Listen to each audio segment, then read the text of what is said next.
Hello and welcome to the Weekend Investing Daily Bite of 18th of December. And the market continued to go down despite expectations that at least today, when the Fed will speak overnight, there may be rate cuts and the market may bounce.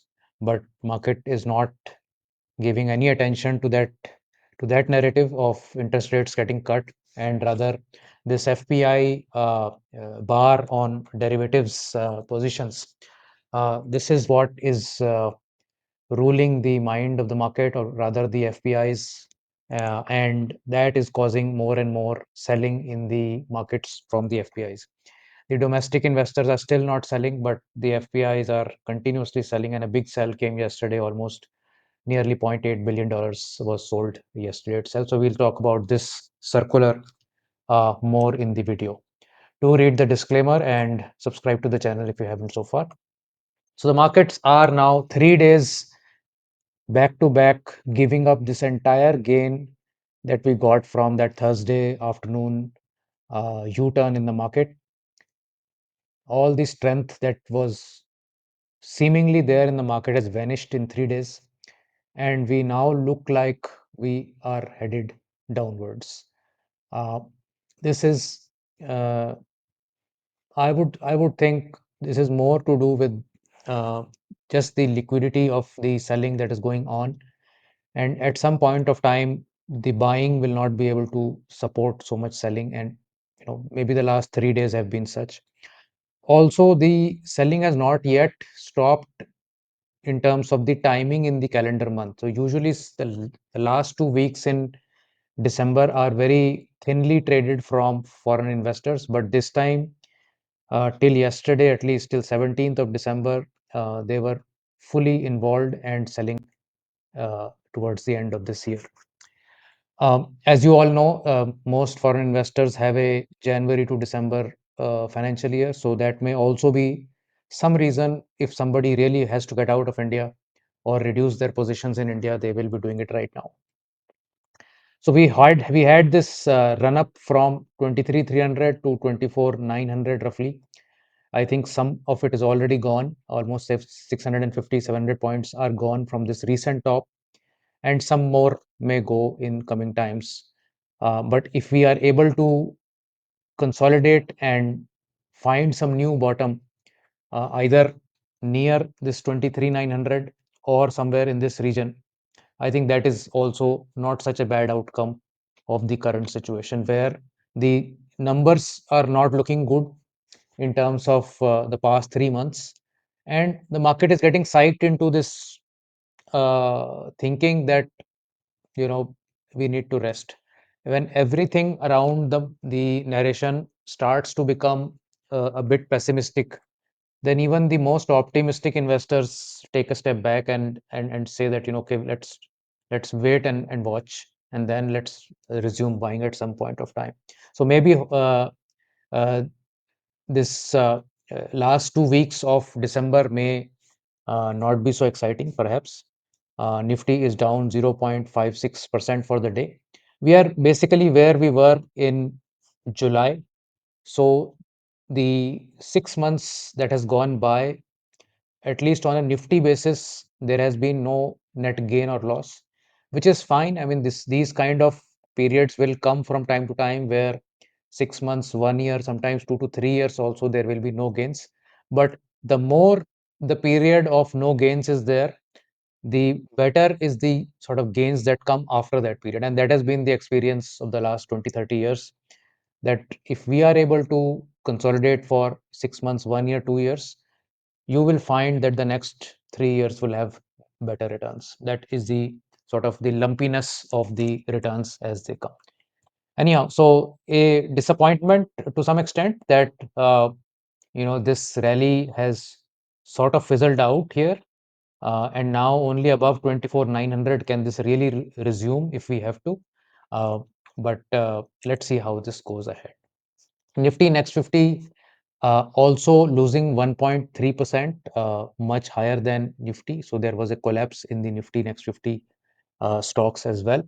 And you can see that this recent bottom has been breached quite decisively on this chart as well. There is still hope here that it's not yet breached this 40-day moving average, and it may try to find a higher bottom than the previous one. So there is some hope on that front as well. Mid caps down 0.6%, still not as bad as large caps, I would think. Just 2 days of down move has happened, and still very much in the realm of previous highs within a stone's throw there. So I think the setup is poor on large caps, but reasonably okay on mid caps and even small caps, where the recent lows have not yet been broken, at least 0.68% on small caps. So you can see that the market is now divided as of now into large caps, which are really sort of bleeding, and mid and small caps, which are sort of in the middle, neither really good nor too bad, but hanging there. Bank Nifty has reverted back to its previous average, which is at 51,998, 1.3% down on Bank Nifty. Uh, this is also not looking so good in the sense that previous recent lows have been broken, and we are again back to this uh, constant sort of a range that we have here between 50,000 and 53,900. Momentum for the day was 135 advances to 357 declines, so definitely in favor of declines. Heat maps largely red. Very few gainers. You had Reliance gain 0.6%, Wipro gained 1.2%, Trent was up, Dr. Reddy's was up, Sun Pharma was up. So some gains in pharma for sure. Some gains in retail on the IPO of Vishal Mega Mart, which did well on the IPO actually, even on a poor day. Tata Motors was smashed down 3%, Power Grid down 2.5%, State Bank 1.5%, HDFC Bank 1.2%, ICICI Bank 1.5%. So big names were getting sold uh, on the day today. Nifty Next 50 all red. I mean, hardly any green. You had Geo Finance lose almost 4%, IRFC, PFC, REC, the finance stocks of the public sector quality getting thrashed. PNB down 2.8%. Adani Green also down 3.3%. Mothersons, Havels, Siemens, ABB, all capital goods also down. IOC down 2.5%. HAL down 3%. So public sector enterprise stocks also getting solidly smashed today. Not much stocks or sectors to look out for in terms of the green. But again, the market is trying to move into defensive stocks. So FMCG, although being down and out, still retained its level for the day. IT up 0.3%, pharma up 1.1%. So the the trioca of pharma, IT, and FMCG, which is the defensive space, all three of them was where the some part of money was flowing to, and exits were happening from public sector enterprise, public sector banks mainly, and you also had metals, commodities, and private banks getting smashed down. So suddenly the mood has gone sour. Uh, the run up from, let's, if we go back to the initial chart here, so this run up that had happened from mid November till I would say last week. So this seems to be now giving way to continuation of this, and it will get confirmed below, let's say 23,900, that this down move is now getting continued. Let's see where this goes down now, and maybe I'm proven totally incorrect and this turns around at some point. uh, the selling that is coming through on the FII front, uh, let's also look at these pharma stocks which are doing well. So pharma not so bad, looking reasonably all right. Mankind Pharma, Aurobindo Pharma, Lupin, Dr. Reddy's, Alchem, all these stocks as defensive stocks moving up. So there are some winners in today's poor market as well. Craftsman Auto going up 11%. That was stock of the day, and that has done well for the day. So coming back to the if markets fall and the SEBI circular. So SEBI is now saying that we will prohibit foreign portfolio investors from issuing P notes with derivatives as underlying assets, and that news has been on since yesterday and has caused significant fall from this point till here till Monday afternoon. I think we were in a good position, but then Tuesday and Wednesday have really collapsed. So what is the news? News was that SEBI is barring FPIs from issuing offshore derivative instruments with derivatives as underlying asset. So what SEBI is saying that if the underlying asset is a stock, then you can issue P notes, no issues. But if the underlying asset is a derivative, then don't issue derivatives on derivatives. So that is sort of the theme on which they are curbing.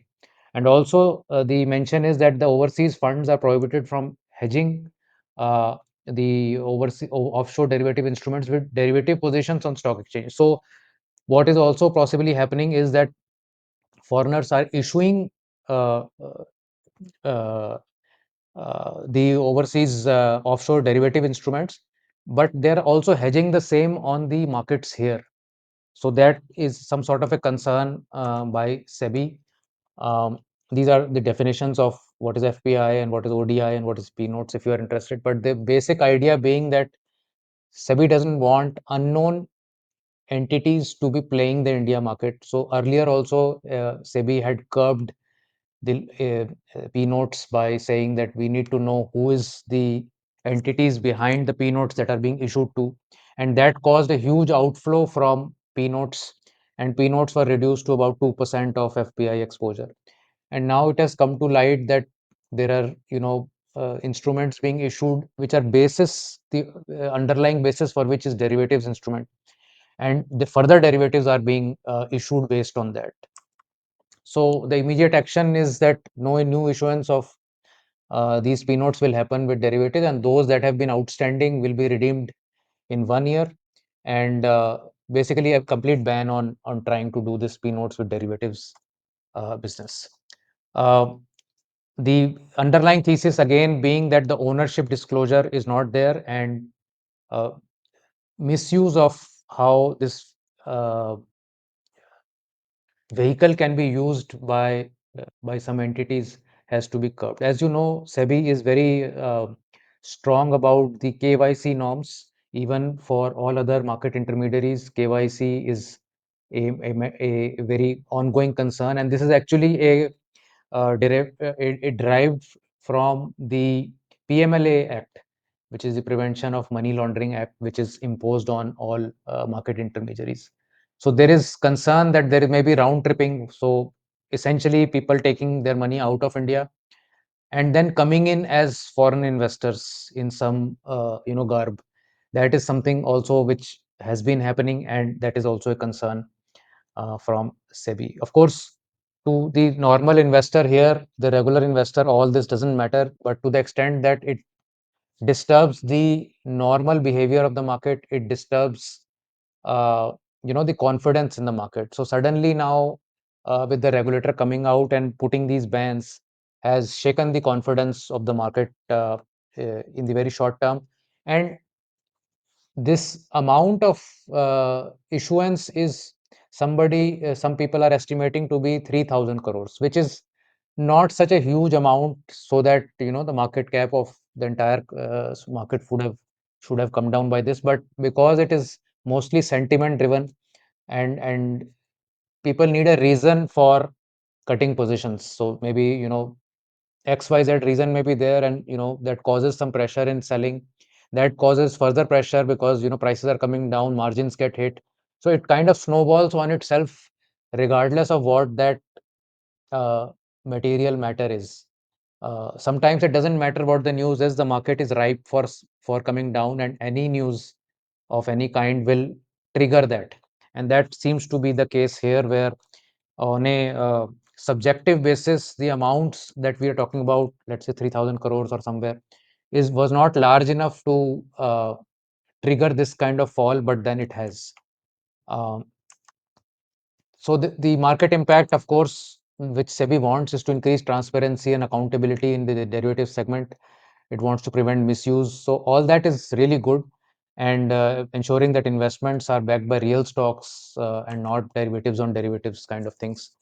Uh, P notes, as I mentioned, is very, very small part of the market, so it will not lead to any major disruption going forward. So if folks are thinking that this is going to have a long term impact, I don't think that is going to happen. Whatever has to happen, that knee-jerk reaction had to happen, probably is already out there.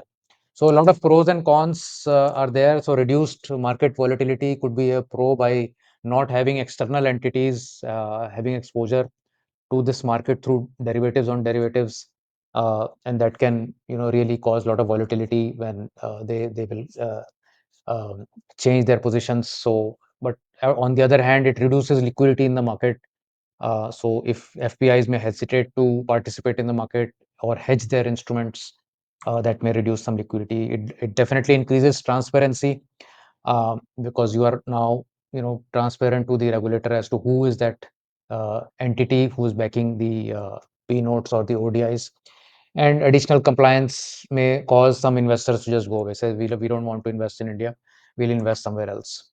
Risk management gets better, of course, knowing that what positions are open on the basis of your market. But then again, it's a negative on the foreign investment, discouraging foreign investors to let their capital inflow. So time and again, we have seen that most of the, I would say, knee-jerk reactions that happen because of some regulatory talk or speech have very limited impact unless they are structurally big in terms of changing the market itself. So this one doesn't seem like it has such deep implications. But what is your take on this? Do let us know in the comments. I think it is more to do with year-end lethargy in the markets, and this became a trigger for the markets to sell off. Let's remain hopeful. Let's see where the markets will go in the next 12 days of this month of the last month of this calendar year, and let's see where the markets will take us in the new year. Thank you so much for watching. Do like and share these videos, and do subscribe to the channel. Thank you. Bye.